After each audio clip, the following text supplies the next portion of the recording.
चाकोरा तालुक्यामधील जिल्हा परिषद व पंचायत समितीच्या निवडणुकांचा निकाल जाहीर झालेला आहे।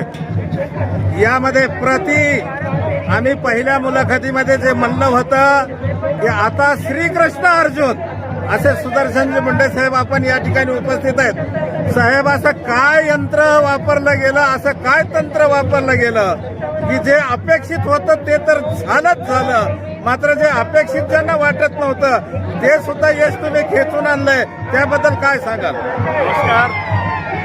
खरं तर हा विजय चाकूर तालुक्यामध्ये जो ऐतिहासिक विजय या ठिकाणी संपादन झालेला आहे, त्या विजयामागे खरं तर या अहमदपूर चाकूर मतदारसंघाचे आमदार आणि या राज्याचे सहकार मंत्री आदरणीय बाबासाहेबजी पाटील साहेब यांच्या कार्यावर प्रेम करून या लोकांनी या ठिकाणी आम्हाला विजय संपादित केलेला आहे। साहेबाचे धनधांडगे उमेदवार आहे असं जनतेमध्ये चर्चा होती, त्यांनी धनाची खूप भीती दाखवली, मात्र लोकांनी तुमच्यावर आणि आमदार मंत्री महोदयावर विश्वास ठेवून मतदान केलं। आता भविष्यामध्ये आपण लोकांना काय न्याय देणार?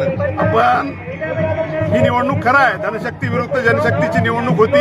आमच्या मागे जर निकालाचा ट्रेंड आपण बघितला तर जनसंख्येमध्ये आम्ही कमीत कमी 3000च्या लीडनी जवळपास सगळ्या जागा कमी अधिक प्रमाणामध्ये आलेल्या आहेत। त्यामुळे जनशक्ती कुणाच्या पाठीमागे आहे हे आपण या निकालावरून स्पष्ट होतं। आणि धनशक्तीचा विचार केला तर आमच्या मागे जनशक्ती होती आणि धनशक्ती जी होती ती रोहिण्यामध्ये तसले उमेदवार जे आपण दिलेले आहेत, आमच्या चापोलीमध्ये जो उमेदवार दिलेले आहेत, तर तुम्ही जर विचार केला तर त्यांच्या मागे धनाची प्रचंड ताकद त्या पक्षांनी त्या ठिकाणी लावली होती। तर साहेब, आता या विजयाचा अंतिम गमक आपण काय सांगाल? लोकांनी जो विश्वास या ठिकाणी संपादित केलेला आहे त्या विश्वासाला कुठंही तडा न जाता माननीय या राज्याचे सहकार मंत्री बाबासाहेबजी पाटील साहेब यांच्या नेतृत्वावर विश्वास ठेवून या नारायणदादा चाटे साहेब यांना स्मरून आम्ही या ठिकाणी चाकूर तालुक्यामध्ये जेवढेही काही जिल्हा परिषद सदस्य आलेले आहेत ते त्या पावलावर पाऊल ठेवून काम करतात। धन्यवाद।